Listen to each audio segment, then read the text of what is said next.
Mi esposo pensaba que, como era huérfana, nunca lo dejaría. Así que, cuando su amor de la infancia se tiró deliberadamente por las escaleras para incriminarme, él usó la amenaza del divorcio para obligarme a disculparme. Sin embargo, no ofrecí ninguna explicación. Simplemente tomé mi bolso y firmé. La familia quedó impactada por mis acciones. Esperaban que me resistiera a firmar los papeles del divorcio, pero, en cambio, lo hice sin dudarlo. Eduardo fue el más sorprendido. En el momento en que firmé, una extraña sensación se apoderó de su pecho, dejándolo inquieto. ¿No leíste el acuerdo?, preguntó Eduardo con curiosidad en la voz. Me limpié las lágrimas del rostro y, con una sonrisa deslumbrante, respondí, puede que sea pobre, sí, una huérfana. Pero cuando salvé la vida de tu abuela, no esperaba nada a cambio. Ella me pidió que me casara contigo para cubrir mis gastos escolares, pero ahora no necesito tu dinero. Lo miré a los ojos con determinación. Luego, inesperadamente, vacié el contenido de mi mochila en el suelo. Para su sorpresa, solo había libros de texto y bolígrafos dentro. Cuando entré a esta casa, no tenía nada más que esto, continué. Sabía que nunca me aceptarían como su nuera, así que traté de encajar. Me convertí en su sirvienta. Hice todo sin cuestionar nada, pero a cambio no recibí más que humillación. Hice una pausa, luego añadí, todos pensaron que me casé con su hijo por dinero. Pues aquí está todo su dinero de vuelta. Yo, Leticia, juro que nunca gasté un solo centavo de ninguno de ustedes. Le entregué a Eduardo un cuaderno pequeño y una tarjeta bancaria. Este cuaderno contiene cada centavo que me diste. Nunca lo usé. Abrí una cuenta y deposité el dinero. Pensé que habría un momento en que tú me corresponderías, pero me equivoqué. Te lo devuelvo todo. Me volví hacia doña Elena, que sostenía una tarjeta en sus manos, sintiendo su peso como una carga. Hablé con una calma helada. Señora Elena, usted aceptó cubrir mi matrícula a cambio de casarme con su nieto. No lo necesitaba. Ahora se lo devuelvo todo. Doña Elena se conmovió hasta las lágrimas, pero no le presté atención. Mi corazón estaba endurecido por la traición. ¿Cómo podemos estar seguros de que esta tarjeta funciona?, cuestionó Renata, siempre obsesionada con el dinero. Me giré y le di una mirada fría, haciendo que Renata se encogiera en su asiento. ¿Puedes verificarlo en el banco? No tengo miedo de perder riquezas. No soy como tú, que temes a la pobreza. Todos quedaron impactados por el nuevo lado que estaban presenciando de mí. Parecía diferente, fuerte, inquebrantable y segura de mí misma. Luego fijé mis ojos en Fabiana, que parecía frágil y debilitada en los brazos de Eduardo. Noté una leve sonrisa en el rostro de Fabiana. Todo me golpeó de repente. Fabiana había fingido sus heridas para incriminarme y manipular a Eduardo para que se divorciara de mí. La furia surgió dentro de mí. Caminé hacia Eduardo y Fabiana. Mi rabia era evidente. Fabiana tembló y Juliana sonrió con malicia. ¿Te arrepientes del divorcio? Ahora es demasiado tarde. Ignorando a Juliana, miré fijamente a Fabiana. ¿Te empujé, señorita? Lo hice, pregunté con mi voz impregnada de hielo. Fabiana se encogió, su actuación flaqueando mientras sollozaba. Estoy asustada. Por favor, haz que se vaya, gritó. La voz de Eduardo fue fría. Leticia, ya firmaste los papeles. ¿Qué más quieres? Me reí, pero no había alegría en ello, solo un dolor amargo. Mi risa se detuvo abruptamente y, sin previo aviso, abofeteé a Fabiana en la cara. El sonido de la bofetada resonó en la habitación, dejando a todos atónitos. Eduardo estaba furioso. Leticia, gritó, levantándose para confrontarme, pero, sin inmutarme, levanté la mano y lo abofeteé a él también, sorprendiendo a toda la familia. Fue la primera vez que alguien se atrevía a golpearlo, y mucho menos su exesposa. Señorita, esa bofetada es por acusarme falsamente, dije con frialdad. Si hubiera sabido que planeabas incriminarme, te habría empujado por las escaleras yo misma. No mereces estar aquí, jugando con la vida de las personas para salirte con la tuya. Me volví hacia Eduardo, mis ojos penetrantes. No solo la elegiste a ella en lugar de a mí, sino que conspiraste con ella para arruinarme. Puede que sea pobre, pero sé lo que significa ser humana. No soy tan despiadada como tu amante, que es capaz de llegar tan lejos para engañarme y lastimarme. Ustedes dos se merecen el uno al otro. Mi voz tembló con emoción. Defiendo la paz. No buscaré venganza, pero ya terminé con esta familia. Somos extraños. De ahora en adelante, si nuestros caminos se cruzan de nuevo, te destruiré. Nos destruiré a ambos si es necesario. Con esas palabras finales, Me di la vuelta con el corazón cargado de dolor y rabia. Me dirigí hacia la puerta, dejando a la familia atónita detrás. De pie bajo la lluvia, miré hacia el cielo con lágrimas mezclándose con la tormenta. Después de todo lo que hice por ellos, este es mi final, me burlé de mí misma, riéndome con amargura. Luego llamé a mi mejor amigo Enrique para que viniera a recogerme. Dentro de la mansión, Eduardo me observaba desde la ventana. Mi figura encorvada bajo la lluvia, esperando a Enrique, despertó algo dentro de él. Eduardo apretó los puños. ¿Por qué esto se siente tan mal? ¿Por qué parece tan derrotada? Justo entonces, un auto blanco se detuvo afuera. Un hombre alto y apuesto salió con un paraguas. No sentía los pies. La lluvia caía con tanta fuerza que empapaba cada centímetro de mi cuerpo, pero aún así me quedé ahí, de pie en la acera, esperando a Enrique. No era solo por la carona, era por orgullo. Quería que esa familia viera por última vez que no iba a rogar, que no iba a suplicar, que mi dolor era silencioso pero lleno de dignidad. Enrique estacionó el auto con calma, bajó con el paraguas y corrió hacia mí. Me miró con ojos grandes, entre asustado y furioso. Leticia, ¿qué te hicieron? Solo le sonreí. Una sonrisa vacía que ni yo sabía si era de ironía o de agotamiento. Entré al auto sin decir nada. Enrique encendió la calefacción y me ofreció su chaqueta, pero la rechacé. En ese momento, yo quería sentir el frío. Necesitaba que ese dolor físico me recordara que lo que había pasado era real, que no era solo otra pesadilla en la mansión de los leones, como empecé a llamar a esa familia en mi cabeza. Una manada que me devoró poco a poco. ¿Vamos a mi casa o a la pensión de doña Olivia?, preguntó, conduciendo lento. A lo de doña Olivia, dije. Al menos allí nadie preguntaría nada. Al menos allí volvería a ser invisible. Y la invisibilidad había empezado a sentirse como libertad. Al llegar, subí directo al cuarto diminuto que alquilaba antes del matrimonio. Era como retroceder en el tiempo, solo que ahora con el alma hecha pedazos. Enrique no insistió en acompañarme. Conocía mis silencios. Me dejó con un beso en la frente y un llámame si necesitas algo. Apenas cerré la puerta, me dejé caer en el suelo. No lloré, no grité. Solo me senté ahí, con el cabello goteando, mirando el techo húmedo y manchado, como si fuera más reconfortante que los brazos de Eduardo alguna vez. ¿Cómo pudo? ¿Cómo pudo? Pasaron días sin que saliera. Solo dormía, despertaba, comía cuando me acordaba. Enrique venía, dejaba comida en la puerta, me mandaba mensajes. Yo no respondía. ¿Cómo iba a hablarle al mundo si ni siquiera podía hablarme a mí misma? La mañana del cuarto día, mi celular vibró sin parar. Mensajes, llamadas. Enrique, abre la puerta. Es urgente. Me arrastré hasta la puerta y abrí. Enrique entró con el celular en la mano. Me lo mostró. Era un video. Fabiana en el hospital, con collarín, dramatizando frente a un reportero. Yo solo quería ayudar, pero ella me odiaba por estar cerca de Eduardo. Me empujó. Temí por mi vida. Solo quiero justicia. Sentí ganas de vomitar. Fabiana, que fingió todo, ahora se hacía la víctima en televisión. Peor aún, la gente le creía. Los comentarios eran una mezcla de lástima y odio hacia mí. Pobre mujer, otra loca celosa, Eduardo se libró a tiempo. Te están pintando como una desequilibrada, Leticia. Como si el golpe fuera solo el comienzo de algo peor, dijo Enrique con la mandíbula apretada. Eduardo no dijo ni una palabra. No te defendió. Me senté en la cama con el corazón a mil. Me estaban destruyendo otra vez. Pero ahora no era dentro de la mansión, era afuera, ante todos. Ellos no van a parar, Enrique. Me quieren borrar. Me humillaron, me descartaron y ahora me están criminalizando. Y él sabe la verdad. Vio todo y sigue callado.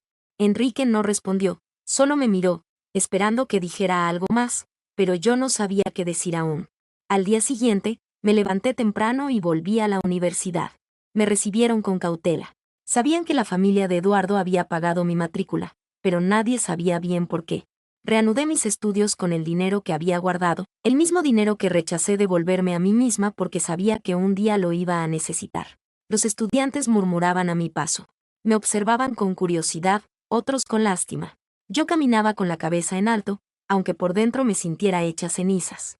En una de las clases, el profesor de Derecho Civil me pidió que me quedara al final. Pensé que sería una advertencia, pero cerró la puerta y me dijo, Leticia, leí tu ensayo del semestre pasado y vi las noticias.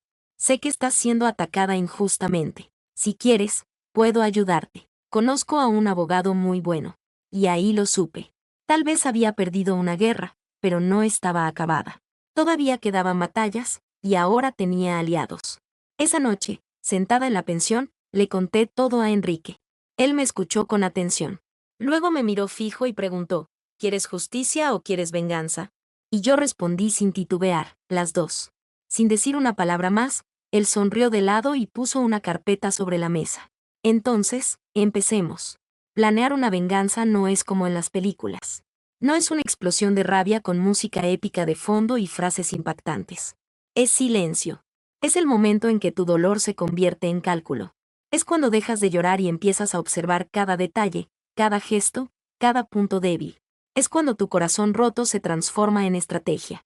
Después de aquella noche, me senté con Enrique en el pequeño cuarto de la pensión, las paredes delgadas dejando colarse el sonido de la lluvia que seguía golpeando el mundo afuera. Enrique abrió una carpeta con calma. No tenía nombres aún, solo ideas, posibilidades y advertencias. Pero lo primero que me dijo me cambió la mirada por completo. Usaron tu dolor para escribir una historia falsa. Ahora tú vas a usar esa historia para destruirlos. No respondí, solo asentí con la cabeza. Empezamos desde el principio. Enrique fue anotando cada recuerdo que le contaba, esta vez sin lágrimas, solo con claridad. Le hablé de las humillaciones, de las frases que Renata soltaba sobre mis orígenes, de las burlas de Juliana frente a visitas, de cómo la abuela me aconsejaba mientras dejaba claro que yo nunca estaría a la altura. Le hablé del silencio de Eduardo, de cómo fingía ternura cuando en realidad me ignoraba. Y luego, claro, de Fabiana. Cada palabra, cada escena, cada gesto fue escrito. Enrique lo organizaba como un abogado preparando pruebas. Pero no era solo eso. Era la primera persona que me veía como una mujer completa, aún hecha pedazos. Ahora no se trata solo de limpiar tu nombre, Leticia, dijo Enrique, apuntando una palabra en mayúsculas en la hoja, credibilidad. Su credibilidad es su armadura.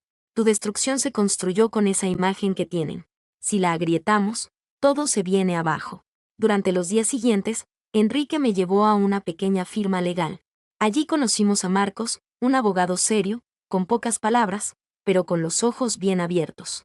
Escuchó mi historia sin interrumpirme. Cuando terminé, solo dijo, he visto familias como esta. Usan el poder y la imagen como un arma. Pero si de verdad quieres que caigan, no puede ser con gritos ni rabietas. Es con pruebas, con inteligencia, con precisión. Y así empezamos. Reunimos mensajes antiguos, registros bancarios, correos que demostraban cómo Fabiana se había acercado a Eduardo desde antes del accidente. Grabaciones en las que la abuela insinuaba que debía ser obediente para el bien del apellido. Todo formaba parte de una red que ellos pensaban inquebrantable. Enrique armó otro archivo paralelo, el de la imagen pública de cada uno. Encontramos entrevistas donde Renata hablaba de dar oportunidades a mujeres jóvenes, fotos de Juliana compartiendo frases sobre empatía mientras por detrás se burlaba de mí. Eduardo aparecía en eventos con fundaciones, con ese aire de hombre ejemplar que tanto le gustaba fingir. Pero lo peor vino al investigar a Fabiana. Desde su entrevista en el hospital, había desaparecido de redes sociales. Enrique, que siempre sabía por dónde buscar, contactó a una compañera suya. Fue ella quien nos dio la noticia. Fabiana estaba buscando apoyo de ONG para mujeres víctimas de violencia, usando mi historia como plataforma. Me ardió el estómago. No solo me había hundido, ahora estaba capitalizando mi dolor. Fabiana quería convertirse en símbolo, en mártir, en referente. Esto puede ser peligroso, me advirtió Enrique, porque ahora no son solo ellos. Está manipulando gente de verdad, instituciones reales. Vas a ser atacada desde todos lados, incluso por personas bien intencionadas que no saben quién eres. Lo sé, respondí sin vacilar. Fue entonces cuando Marcos dijo algo que marcó el camino que seguiríamos. Si ella quiere ser un símbolo, vamos a mostrar que todo es una mentira. Pero con paciencia. Primero sembramos la duda, después mostramos la verdad. Esa noche regresé sola a la pensión. Me recosté en la cama y miré el techo, como tantas veces lo había hecho, solo que esta vez no me sentía invisible. Yo ya no quería desaparecer. Yo quería que cada uno de ellos sintiera lo que yo sentí ese día bajo la lluvia. El mundo entero mirándote sufrir y nadie tendiéndote la mano. La diferencia es que yo sobreviví. Ellos no van a tener esa suerte, y aún no tienen ni idea de lo que les espera. Ellos pensaban que iba a desaparecer, que la lluvia de aquella noche se había llevado también mi dignidad, que sería una más de esas mujeres rechazadas, humilladas y silenciadas por una historia bien contada y perfectamente ensayada. Lo que no sabían era que cada lágrima mía se transformó en estrategia, y ahora iba a devolverles todo. No con gritos, no con amenazas, sino con hechos, con verdad y con la máscara de cada uno cayendo lentamente. La primera pieza del tablero fue Fabiana. Ella era el pilar principal de toda la mentira, la víctima ideal, la mujer sensible, frágil, maltratada, pero su máscara tenía una grieta, y yo sabía exactamente dónde atacar. Enrique creó un perfil falso en una red social enfocada en activismo femenino, con un nombre simple y una identidad bien construida. Empezó a seguir a Fabiana, comentar sus publicaciones, mostrar admiración. Ella cayó rápido. En su mente, estaba ganando otra aliada más. Y entonces, Enrique, con ayuda de Marcos, soltó el primer golpe. Publicaron en ese perfil un artículo anónimo con un título sencillo: Cuando la víctima miente. El otro lado de una historia conocida. El texto no mencionaba nombres, pero relataba una historia idéntica a la de Fabiana desde el punto de vista de la mujer falsamente acosada. El artículo cerraba con una pregunta que lo cambió todo: ¿y si no todas las que dicen haber sido empujadas están diciendo la verdad? La reacción fue inmediata. Comentarios divididos. Algunas mujeres salieron a defender a Fabiana, pero otras comenzaron a dudar. Esto suena demasiado parecido, nunca se publicó un video del accidente. ¿Por qué? ¿Y por qué su ex nunca habló? Fabiana guardó silencio durante 2 días, pero al tercero publicó una foto con un texto emotivo. Usó las mismas imágenes antiguas del hospital, diciendo que era duro ser desacreditada, que vivía con dolor. Y ahí fue cuando Enrique subió una captura de pantalla. Una foto de Fabiana bailando y riendo en una fiesta, tomada exactamente el mismo día en que ella aseguraba estar en cama sin poder moverse. La fuente, una ex amiga suya que había subido la foto sin saber en qué historia estaba metida. Internet hizo el resto. Los comentarios se llenaron de furia. Las organizaciones que iban a invitarla a eventos empezaron a cancelarle. Su credibilidad se deshacía, y el silencio de Eduardo empezaba a ser interpretado como complicidad. Yo no dije ni una palabra. No hizo falta. La duda ya estaba sembrada, pero eso no era suficiente. Faltaba mucho más. Fuimos por Renata, la empresaria ejemplar, la que se llenaba la boca hablando de inclusión y oportunidades para mujeres. Enrique descubrió que su empresa contrataba pasantes sin sueldo, las hacía trabajar jornadas largas y hasta les cobraba por el uniforme. Marcos armó un dossier con testimonios de extrabajadoras, recibos y capturas. Lo publicamos en un blog de denuncias laborales. Al día siguiente, Renata perdió un contrato millonario con una marca que no toleraba escándalos. Luego, Juliana, más fácil todavía. Enrique recuperó un audio de una fiesta donde ella, riéndose, decía: Leticia pensaba que se iba a convertir en princesa. Acabó siendo nuestra empleada con anillo. Publicamos el audio. Viralizó. Juliana fue expulsada de una asociación juvenil. Su imagen quedó destrozada. Intentó decir que era montaje. Enrique, con ayuda de un técnico en edición, demostró que era 100% real. La imagen de la familia estaba en ruinas, pero quedaba el más importante: Eduardo, el hombre que se mantuvo en silencio, que vio todo, supo todo y no hizo nada, que permitió que me destruyeran para proteger su reputación. Marcos consiguió acceso a una copia del acuerdo prenupcial. Uno de los artículos especificaba que cualquier infidelidad comprobada anulaba beneficios financieros tras el divorcio. Enrique, por su parte, consiguió registros telefónicos y mensajes entre Eduardo y Fabiana de semanas antes del supuesto accidente. Conversaciones íntimas, una de ellas justo el mismo día que ella cayó. Marcos citó a Eduardo a una reunión legal. Él vino, elegante, con ese aire de superioridad que siempre lo protegía, pensando que se trataba de dinero, pero cuando vio los documentos, las fechas, las pruebas, se quedó pálido. Esto puede arruinar mi nombre, dijo con voz baja, por primera vez visiblemente nervioso. Exactamente, respondí yo, con la misma calma con la que él me pedía silencio en los almuerzos familiares. Intentó negociar, me ofreció dinero, mucho dinero. Me prometió una compensación a cambio de manejar esto en privado. Yo lo miré, sonreí y rechacé. No quiero tu dinero, Eduardo. Quiero que el mundo sepa quién eres realmente. Me levanté, lo miré a los ojos por última vez y le dije: me expusiste al ridículo. Me dejaste sola en la tormenta. Ahora te toca a ti sentir el frío. Y salí de esa sala sin mirar atrás. Por primera vez, sin culpa, sin miedo. Ya no me estaba defendiendo. Estaba haciendo justicia. Fabiana desapareció de internet. Renata perdió 2 juicios por prácticas abusivas. Juliana cerró su cuenta y ahora vende ropa usada desde su casa. Eduardo empezó a aparecer en portales bajo titulares como El silencio que lo condenó, la historia del hombre que no defendió a su esposa. Y yo volví a la universidad.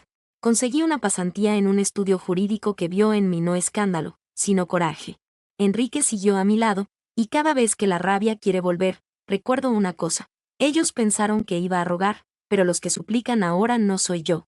Siempre dijeron que yo no era nada, que por ser huérfana debía estar agradecida, que estar con Eduardo era una oportunidad, que debía aprender a agachar la cabeza, sonreír y conformarme. Lo escuché de muchas formas, en voz baja, con sarcasmo disfrazado de consejo o de lástima, siempre recordándome de dónde venía, como si eso decidiera hasta dónde podía llegar. Pero ahora, viendo cómo cada uno de ellos se desmoronaba en su propia mentira, entendí lo equivocados que estaban. No tener padre ni madre no me hizo débil, fue justamente lo que me hizo fuerte. El abandono me enseñó a ser mi propia red, la soledad me enseñó a no necesitar aplausos, y el dolor me enseñó a caminar con los puños cerrados y el corazón en silencio. Los meses siguientes fueron como respirar por primera vez. Retomé la universidad con una beca completa, esta vez no por lástima de una abuela rica, sino por mérito. Mi nombre empezó a sonar entre profesores, en comités académicos. Uno de mis ensayos sobre justicia y violencia simbólica fue publicado en la revista de Derecho de la Facultad. Enrique, siempre a mi lado, se convirtió no solo en mi compañero de vida, sino en mi socio. Juntos creamos un pequeño proyecto de asesoría legal para mujeres que, como yo, habían sido anuladas, desacreditadas, silenciadas. Un día, mientras desayunaba en la cocina de la pensión, doña Olivia me miró con ternura y dijo: «Cuando llegaste aquí, eras como un pajarito con el ala rota. Ahora, mírate, pareces un huracán». Y, por primera vez en mucho tiempo, sonreí de verdad. ¿Por qué si me convertí en la tormenta que todos ellos temían? Eduardo pidió licencia en la empresa familiar. Los patrocinadores comenzaron a retirarse después de los escándalos públicos. Su imagen, esa que tanto cuidó, se evaporó sin necesidad de grandes titulares, solo con la verdad lentamente cayendo como gotas que perforan una piedra. Fabiana intentó reinventarse como activista en otra ciudad. No le funcionó. ¿Dónde iba? Ya sabían quién era. La verdad viaja más rápido que cualquier discurso ensayado. Terminó sola, sin apoyo, sin credibilidad. Renata vive ahora entre auditorías laborales y juicios de extrabajadoras. La mujer que hablaba de liderazgo ahora teme cada email que recibe. Juliana desapareció de la vida pública. Dicen que se fue a vivir con una tía en el interior, con las redes sociales cerradas y sin salir de casa desde que su audio se hizo viral. Y yo nunca tuve que tocarlos, nunca necesité gritar, nunca busqué escándalo, solo fui yo misma. La mujer que ellos subestimaron, la huérfana que, sin deberle nada a nadie, se levantó sola. Una tarde tranquila, ya en nuestro nuevo despacho, Enrique me preguntó mientras tomábamos café: «¿Y ahora qué vas a hacer con tu libertad?». Miré por la ventana. El cielo estaba nublado, como aquella tarde en la que firmé los papeles. Pero esta vez no llovía dentro de mí. Esta vez no temblaba, esta vez estaba entera. «Ahora voy a vivir», le respondí, «porque ya no les debo nada, ni explicaciones, ni miedo, ni resentimiento». Los enfrenté, los expuse, me arrastraron hasta el fondo, y salí con mi propia escalera. Siempre dijeron que yo no tenía a nadie, pero se equivocaron. Siempre me tuve a mí misma, y ahora ellos no tienen nada. Fin de la venganza. Pero comienzo de mi historia. ¿Qué quedó después de la venganza? Silencio, paz. Un tipo de vacío que, por primera vez, no dolía. Era como si hubiese pasado años conteniendo la respiración y finalmente pudiera soltar el aire. Ya no había visitas inesperadas, ni miradas de desprecio, ni mensajes manipuladores. Los fantasmas habían vuelto a sus tumbas, y yo seguía de pie, pero esta vez de verdad. Durante un tiempo pensé que estaría sola para siempre, que después de todo lo que viví, nadie podría alcanzarme de verdad. Pero el problema no era el mundo, era yo. Todavía vivía con el alma en trinchera, esperando el próximo ataque. Pero Enrique nunca fue una amenaza. Él no intentó arreglarme, no me ofreció promesas ni discursos, solo se quedó. Estuvo ahí en los días buenos y en los días en los que yo no decía una sola palabra. Estuvo cuando reía y también cuando rompía un vaso sin querer y me echaba a llorar como si el mundo se acabara. Solo me miraba y decía: «Tranquila, Leticia, estoy acá». Y siempre estaba. La primera vez que noté algo diferente fue una noche cualquiera, después de una reunión larga con una clienta. Estábamos agotados, sentados en el sofá de la oficina, comiendo pizza fría y riéndonos por una tontería que ya ni recuerdo. Enrique me miró un segundo más de lo normal.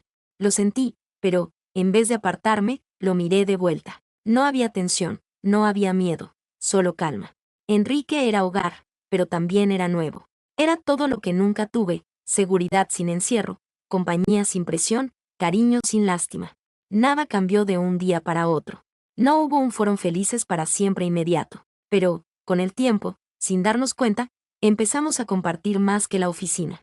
Empezamos a compartir la vida. Empezó a pasarme a buscar por la universidad cuando tenía clases por la noche. Dejó su cepillo de dientes en mi departamento, y cuando me enfermé y se quedó 3 días conmigo cuidándome en silencio, lo supe. Él ya estaba dentro de mi vida sin haberlo exigido, y yo no quería que se fuera. Una tarde, meses después de todo, caminábamos por el centro de la ciudad tomados de la mano. Pasamos por un kiosco de revistas y, en una portada, vi el nombre de Eduardo en una esquina, en una nota sobre figuras públicas en decadencia. Me detuve un par de segundos, lo miré y seguí caminando. Enrique me tomó suavemente la mano y dijo, con esa sonrisa torcida que ya era mía, ya no vale la pena gastar energía en eso, ¿cierto? Le devolví la sonrisa. Ya ni recuerdo cómo era esa vida. Y era verdad, no olvidé lo que me hicieron, pero ya no necesitaba repetirlo dentro de mí. La herida había cicatrizado, y, aunque la venganza fue necesaria, ya no era lo que me movía. Hoy me sostengo con cosas simples, un café caliente al atardecer, un mensaje tonto en medio del trabajo, el olor de Enrique durmiendo a mi lado. No es cuento de hadas, no es perfección, pero es real y es mío. Durante mucho tiempo creí que la única forma de seguir era gritando lo que me habían hecho, pero descubrí que, a veces, el verdadero comienzo llega en silencio, cuando por fin te permites dejar el pasado donde pertenece. Y si alguien me pregunta si todavía pienso en esa familia, en esa casa, en esa lluvia, sí, a veces pienso, pero lo hago con la misma distancia con la que se recuerda un sueño viejo, porque ahora, al fin, desperté. El tiempo pasó, no como en las películas, con finales espectaculares o vueltas dramáticas. Pasó en silencio, en la rutina, en las mañanas tranquilas, en las pequeñas decisiones. Y con ese paso lento, la vida fue tomando forma. Yo seguí adelante, pero, a veces, incluso cuando una ya no guarda rencor, surge la curiosidad, ¿qué fue de ellos, de los que un día creyeron estar por encima de todo? La respuesta es simple, la verdad, tarde o temprano, cobra su precio. Y lo mejor es que yo no tuve que hacer absolutamente nada. Fabiana, por ejemplo, intentó reinventarse 1000 veces. Se mudó a otra ciudad, cambió de look, trató de hacerse pasar por activista en redes sociales, contando su historia falsa una y otra vez. Grabó videos llorando, publicó frases motivacionales, pero las contradicciones eran muchas y las pruebas ya estaban ahí. Las marcas dejaron de contactarla, perdió seguidores, y su nombre se volvió sinónimo de fraude. La última vez que supe de ella, vivía con una tía, evitando cualquier tipo de exposición pública. Su papel de víctima ya no le servía ni a ella misma. Renata, la gran empresaria, acabó perdiendo contratos, prestigio y reputación. Las denuncias por explotación laboral salieron a la luz con más fuerza. Trabajadoras hablaron sin miedo. El comité de mujeres líderes que dirigía fue desmantelado por falta de credibilidad. Intentó lanzar una tienda online, pero, sin apoyo, sin respeto, sin el nombre limpio de antes, todo se apagó. Hoy sobrevive lejos del centro, lejos de la influencia que tanto ostentaba. Juliana desapareció, literalmente. Después del escándalo del audio, las marcas rompieron contrato, los seguidores se burlaron, y la imagen de chica elegante e influyente se convirtió en un chiste. Intentó volver como coach de autoayuda, pero nadie le creyó. Se fue a vivir con una tía en el interior, cerró todas sus redes sociales. Dicen que está en tratamiento por ansiedad, y, aunque no la odio, siento lástima, porque fingió tanto que, cuando todo se cayó, no supo quién era sin la máscara. Y Eduardo, el hombre que dejó que me hundiera. Él trató de reconstruir lo que quedaba de su vida pública. Se alejó de la empresa por temas personales, pero todos sabían que su imagen estaba destruida. La gente dejó de confiar en él, no por lo que hizo, sino por lo que permitió. Fue el silencio lo que lo condenó. Intentó rehacer su vida amorosa. 2 veces. Ambas relaciones fracasaron, no por infidelidades, sino porque nadie soportaba estar con alguien que se quedó callado mientras su esposa era públicamente humillada. La nueva generación lo canceló, la vieja lo evitó, y él se encerró en sí mismo. Aquel que una vez dijo que yo lo necesitaba, hoy no tiene a nadie, vive con la reputación arruinada, rodeado por los restos de lo que fue su prestigio. Y yo viví, crecí, me reconstruí. Enrique y yo formamos algo real. Cometimos errores, reímos, sanamos juntos. Construimos un proyecto sólido y humano. Ayudé a otras mujeres a defenderse, a levantarse, a creer en ellas mismas. Transformé mi historia en fuerza. No regresé nunca más a esa casa. Ni volví a pensar en ellos con dolor, solo con distancia. Hoy, el pasado ya no me persigue. Me acompaña como una prueba de que sobreviví, de que fui más fuerte que todo lo que me hicieron, de que el nombre Leticia, que intentaron pisotear, ahora brilla por sí solo. Y si pudiera volver en el tiempo y mirar a aquella Leticia empapada bajo la lluvia, con el corazón hecho pedazos y un papel de divorcio en la mano, solo le diría una cosa: no perdiste, te liberaste, y el tiempo se encargó de demostrarlo para todos. Pensé muchas veces en cómo terminar esta historia. Durante mucho tiempo imaginé qué diría si algún día llegaba hasta aquí, viva, entera, fuerte. Pero ahora que estoy aquí, que miro hacia atrás, entiendo que las palabras más poderosas no son las que lastiman, son las que liberan. No soy una heroína, no soy perfecta, ni un ejemplo de superación sin caídas. Me caí muchas veces. Fui humillada, rechazada, traicionada.